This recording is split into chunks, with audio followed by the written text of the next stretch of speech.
Portfolio. For portfolio, ladies, you need a bare minimum of portfolio. The first thing that you need is a resume, yes? Okay, then we need a cover letter. Then elevator speech. Case study. Elevator speech, you said?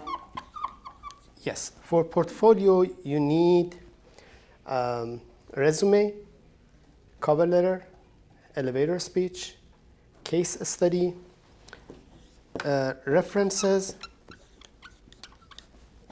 You need 6 references, 3 friends, and 3 professional references. You can use your teachers, your instructor as professional references. And you need some samples of what you have done.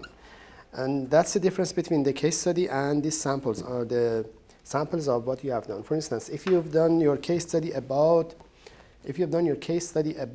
skin acne or something, and you did some waxing, some macroderm abrasion, something that is not in your case study, you can put the picture before and after and a little description about this sample of what you have done. So these two are different. This is the bare minimum of your portfolio. For resume, ladies, the first thing is your resume. For resume, ladies, you need to have a targeted resume. A targeted resume means you need to find a job. You can go on the website, on the school website, Evergreen Beauty College, EBC. If you go to the website, there is an option that you can go there and choose the kinds of job that you can find. You can go to Indeed.com, or you can go to any places, even Craigslist. They have a list of jobs for esthetician, and there is a huge demand for esthetician these days for job. So you have a job, and then there is a job description about these things. When we are talking about the resume and cover letter, it has to be targeted. You need to customize your resume and cover letter for this job. That means you need to do a research, do a little homework about the job. What kind of job do you like? Find a job, see if that job you like it, see if you are matched with the job, and the job is matched with what you need, and then make your resume. So making a kind of general resume doesn't make sense. Making a resume that is general and sending to 100 places is not wise. So don't do that. Make one resume per each job. And now for resume. How do you make, let's go with the cover letter. So what is cover letter, ladies? Imagine you want to come to the school and you want to get a job in this school. And you ask for a school director, yes? And you come to the school and ask the secretary, say, can I talk to the school director or hiring manager? She said, sorry, no. She's at the meeting. And you say, can I talk later? She said, no. She has another meeting. You can ask, can I come tomorrow? She said, no. Her schedule is fully booked to the end of the week. You cannot meet her because she's very busy. And you may ask, can I leave a note? Yes?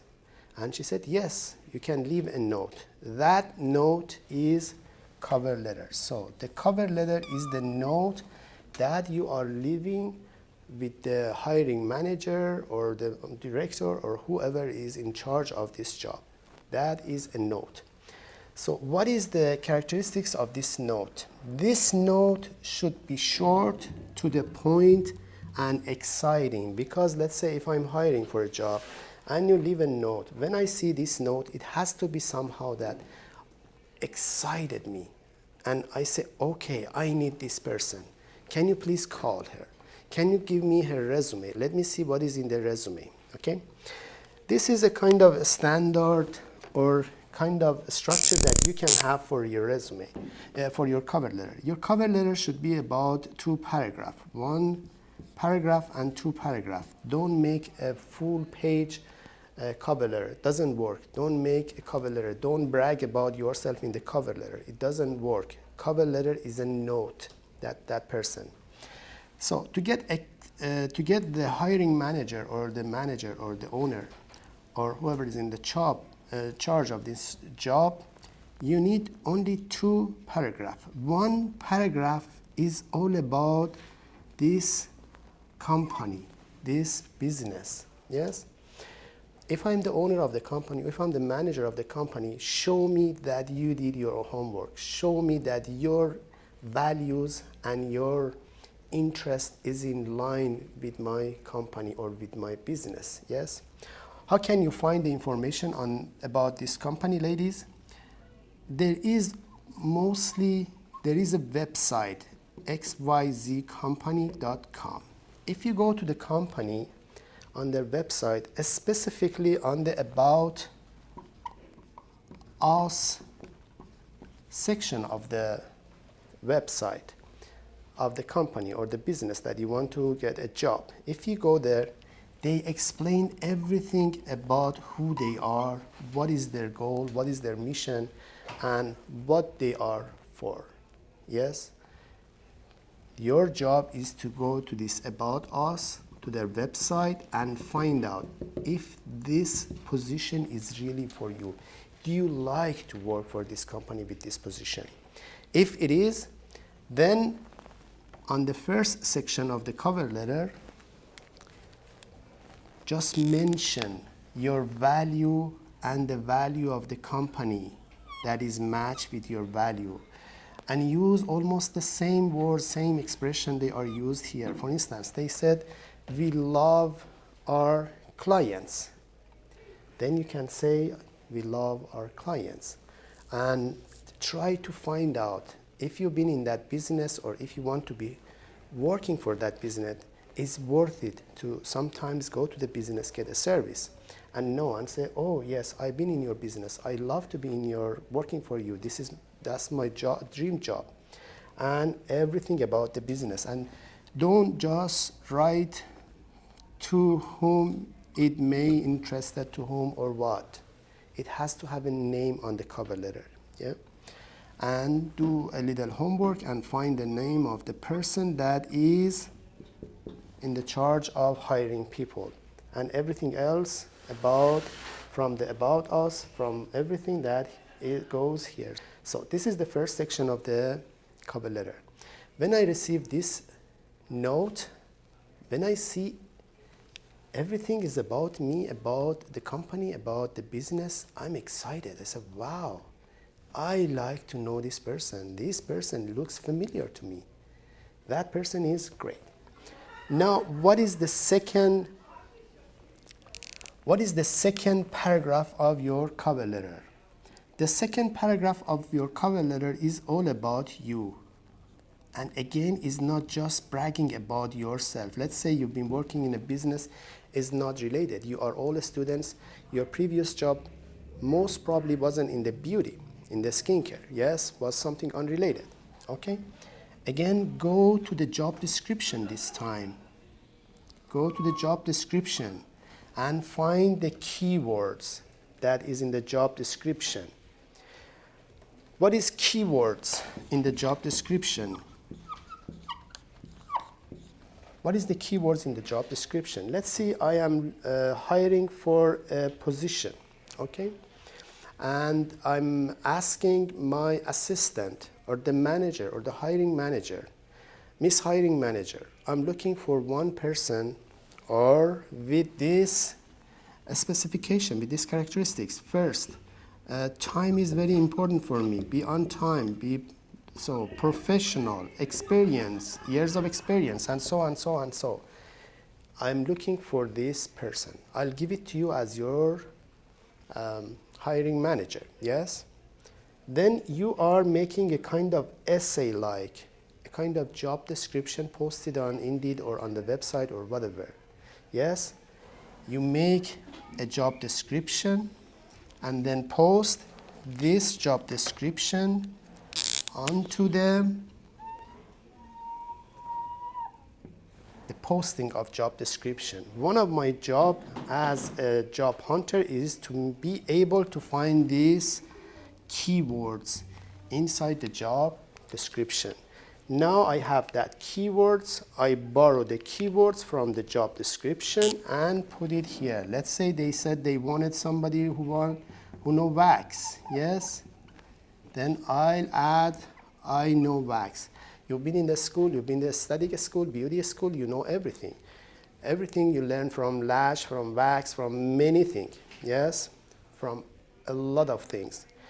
Just look what they need on the job description, bold it on your resume. If they are looking for wax and they are specific for wax, there is no reason you say I know peeling, because they don't look for peeling.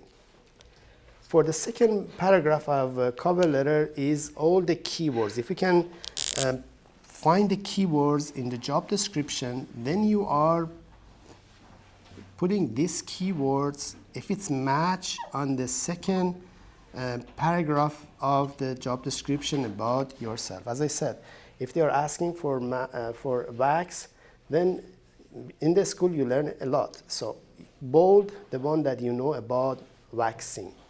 And try to use the same words they use in the job description. For instance, if they said guest, yes, some people they wanted to call it client, guest, or customer.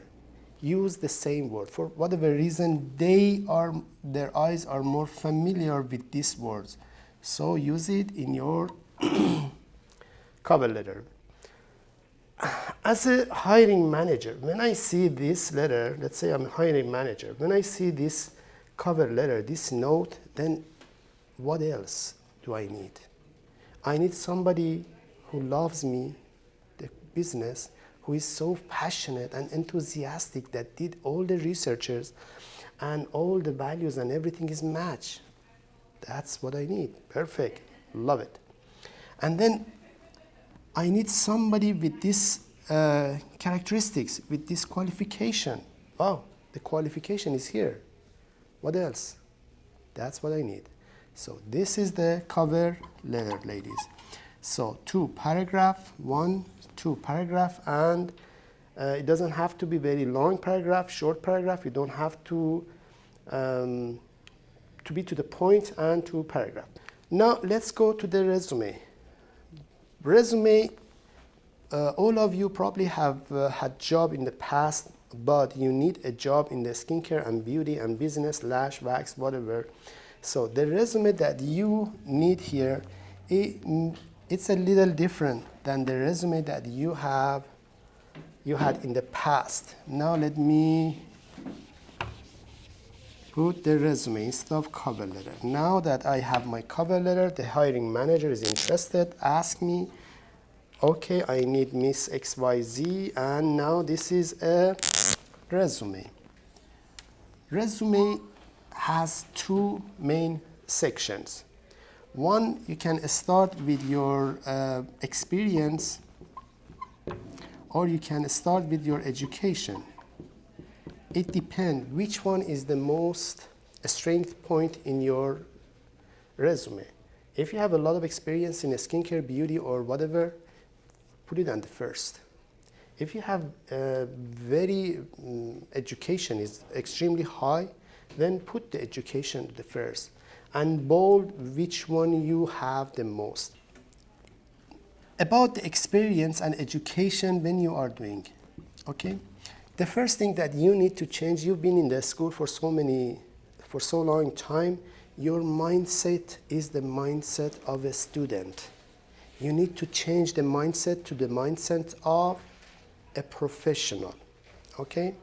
Someone who is professional, because if I'm a hiring manager, hardly I'm looking for a student in my business, yes? I'm looking for a professional. So the moment you graduated from the school and you passed the state board test and you are licensed esthetician, that's it. Don't write, I just graduated. Don't say, I'm new to the business. Don't write, I don't have experience. None of those. You are a licensed esthetician. If you have some experience in the past, let's say you work in Starbucks, yes? Work in the Starbucks. You don't need to write everything that you've done in the Starbucks in your resume. You don't have to, because as a hiring manager for a spa or for a beauty business, I don't care everything that you did in the Starbucks. I don't care if you are the best coffee maker, yes, in the Starbucks. Let's say you work in Panera Bread, yes? There are so many things in Panera Bread that you did, but I'm not interested in those things because they are not related to my business. Just write in your resume, put in your resume the thing that is related to my business. For example, customer service, yes? You did customer service, you can say customer service. In your resume, you work with stocking product, yes? But if in my job description, in my business, let's say I'm looking for somebody who knows inventory, change the vocabulary. The vocabulary of working in a restaurant is way different than the vocabulary used in a spa or med spa, yes, or clinic. So change it to what is it. And you don't have to write everything in the resume, in your previous job here. And if one of the job that you've done in the past is not related and you don't want to disclose it, okay, don't say it. Okay, don't say it. If you had a job and you don't want to disclose it, you are not lying. You are not disclosing. You just say, it's not related. I don't want to say, let's say I work as a Uber driver, yes? If it is something related to the things, put it here. If it's not, you don't have to put it there. And try to use the vocabulary, change the wording and the vocabulary of your previous job to something that is hopefully and mostly is in this job description. Okay? For instance, if you work in a grocery store and in the grocery store your job was to do the facing the products and grocery and those things, in a spa or clinic we don't say that. Probably we say organizing, probably we say inventory, probably we say something like that. So change this wording to something like that. The main job and duty of a resume and cover letter is to get an interview. All of this has to go to get an interview, ladies. Interview. You are getting job during interview. You are not getting job with your resume and cover letter. The whole purpose and the whole point of resume and cover letter is for the hiring manager to call you and say, okay, I am very interested. Can you please meet you? Can I please meet you? Can we talk? During the interview, you are getting job. Okay, if the job descriptions says they are looking for 2 years of experience, what do? And you don't have 2 years of experience. Don't mention it. Don't say, I have 2 years of experience. Don't mention it, okay? During the job interview, you can, if you are so interested, and if you already did your homework, then that person may be so interested in you and say, oh, I love this person. This person in a couple months, that person works and gets all the skills for this job.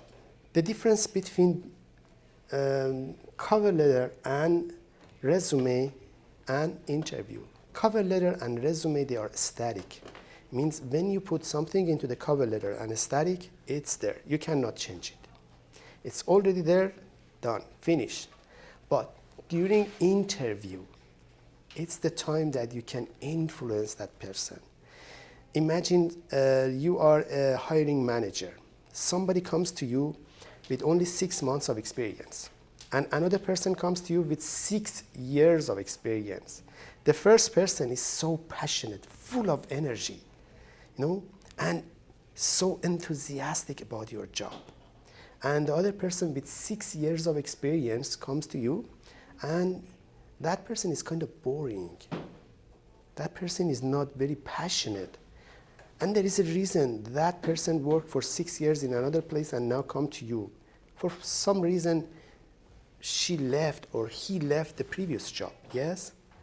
If you, as I said, if you read the website and specifically the About Us section, and if you influence the hiring manager, then the hiring manager will ignore. Everybody knows when you get to a job, all the jobs, they know a newcomers, they need some times to match with the business, yeah? So they know. If you have something in the job description, like for instance, the years of experience, and you don't have it, just don't say it. Done, finish. You have the option to influence that person. Another thing about resume and cover letter, as I said before, ladies, try to use the same wording, the same expression that is in the job description, the description or on the website. What they call it. What they call it. For instance, they may call, I don't know, something like the client about everything. Try to use, because for whatever reason, this job description, the kind of word that they use there, they are more familiar with that. What about color and picture? Does it need a picture, your picture on the job description? Does it need your picture on the resume? It's optional, but you are in the beauty business. You are in the skincare business, the beauty business. Everybody in this business, your resume should be a little different than the resume of a tech company. You are not sending your resume to get a job in Microsoft. And there is another big difference between this industry and, let's say, tech industry or Boeing or whatever. In the in the beauty business, the businesses in the skincare industry, the businesses are small. They are very tiny, small businesses. Hardly we have some chain. Even the chain, they are small chain. They are not big. So mostly there is a human being who is looking at your job description, your resume and cover letter. But if you send your job, for instance, let's say for Boeing, first a computer goes to your resume and check. The computer goes to the resume and check and evaluate, match the keywords in your resume and cover letter with the job description. But in our industry, we don't have such a thing. A human being doing that. Having your picture on your resume is amazing because you can do everything with your pictures. You can get a very professional. If you go to website, to google.com, it's called headshot. On the image, you can find a good picture of yourself and put your picture on your resume. And what about the color? If you're looking for a job, try to use a kind of color on your resume, the theme of your resume that is matched with the theme of this company. For instance, if you want to be hired by Ulta, yeah? Ulta has a kind of orangish and grayish color, yes? For that, your resume, your cover letter should be in that theme. Because when I see those cover letter and resume, it's automatically, I think, oh, this is part of me. They are like me, yes? Okay, so these are a little bit about resume and about the cover letter. There is another thing on resume that some students, they have issue, and that is the skills section. What is your skills, ladies? Skills are a lot of things that you can put, but look what is the main job, what is the job description, what they want. If you can find something that, if they are asking for wax, yes, on the skill, just bold the wax. Don't say I know wax. Say I know wax, brow wax, Brazilian, some whole body, and write about everything that you know about the wax.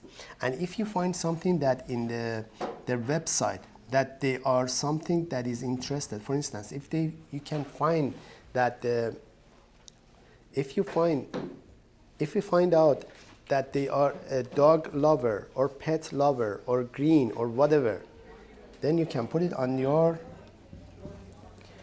skill section of the resume. Now that we covered the resume and cover letter, let's go to elevator speech. What is elevator speech? Elevator speech is a sales pitch. And imagine you are in an elevator. An elevator goes from level 1 to level 3. You have 60 seconds to 90 seconds. 60 to 90 seconds means 1 minute to 1.5 minutes to get a potential client, somebody who is potential client. You think you can get that specific person as a client, yes? So how you do it? It has to be very, very short speech, and you have to practice it. First, you need to start the conversation with that person. The best way to start a conversation is to find something that is interested to that person. For instance, you can say, oh, I notice your hair is so and so. I notice your lashes so and so. I notice you and so and so. And then introduce yourself. I am XYZ and I am a licensed esthetician and I do the lashes and I do so and so, and I'll be happy to do so and so, and it's happened to have, I have a promotion, I have so many % discount and so for the first, and this is my business card, social media connection, or whatever you have. That's all you need for your elevator speech. A very short paragraph that you can practice it in 60 seconds to 90 seconds. 1 minute to 1.5 minutes. First, find something that is kind of start a conversation with a stranger, and then after that, talk about yourself and what you do. It shouldn't be very long. It should be very, very short. For the case study, you need to get a case, something that is related to the business and needs a treatment. So you start a treatment and go from step 1 to treat the person. Your case study, the first page is an introduction about the client, plus a picture. You have the picture of your client here, the picture just right before any treatment.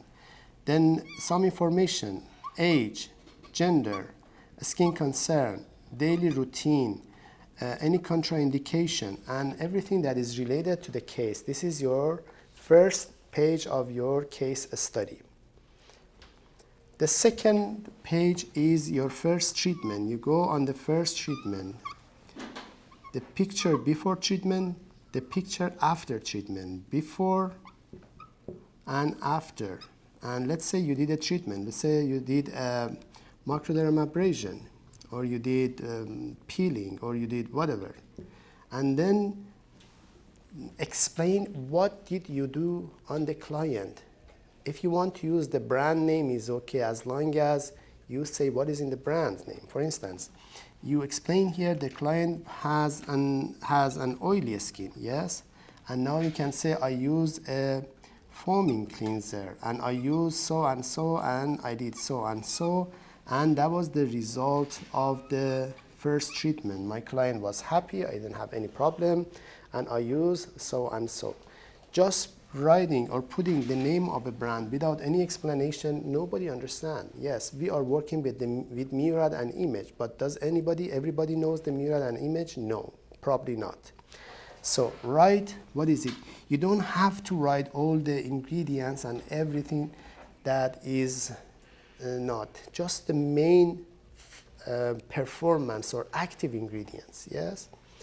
And all make sure when you are writing, putting anything on your case study, you need to know. If you don't understand it, go and study and read it. So this is the first, number 1.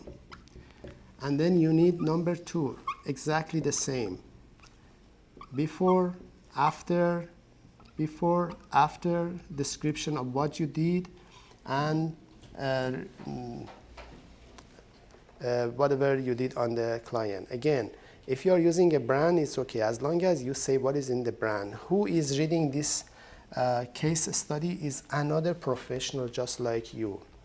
If you write, let me give you an example. If you said I used probiotic saw and so and so, I don't understand because I never worked with the probiotic. But if you say I did AHA, BHA, and then I did vitamin C, and then I did the toner with so and so, and then I love it because you know I'm looking for somebody who understands the concept, who know what is it.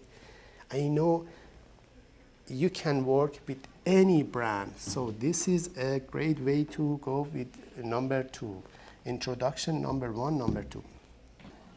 For the third treatment, again the same, before, after, fourth, before, fifth, before, and sixth treatment. Unit 6 treatment, before, after. So this is the bare minimum. And for the seventh, for the last one, the last page, you have a before and you have an after. The before picture here is, this is the summary of what you've done. The before is the very first picture. The very first picture that the client came to you goes this very first picture, and the after is the very last picture. The last time that you did on this client. The very last picture of the client goes to the after, and you are writing a summary, a conclusion of what you have done on the skin. So I did so and so and so in the 5-6 treatments, and that was the result. Client was happy, and that's the case study. You can have it on a electronic version, you can have it on the print version. Everything is perfect. So this is the case study. Reference, you need reference, and about the sample. If you want to put anything about before and after, ladies, please make sure, write what you did on your client. Just don't put some pictures and random picture. Yes, if you did some lashes, perfect. Just do a picture of before and after lash and explain a little bit. So what did you do? What was that? If you did some waxing and whatever waxing you want to have before, after, perfect. Just put before, after, or many pictures, and then say, okay, I did this kind of waxing, hard, soft, whatever waxing, and that's the waxing.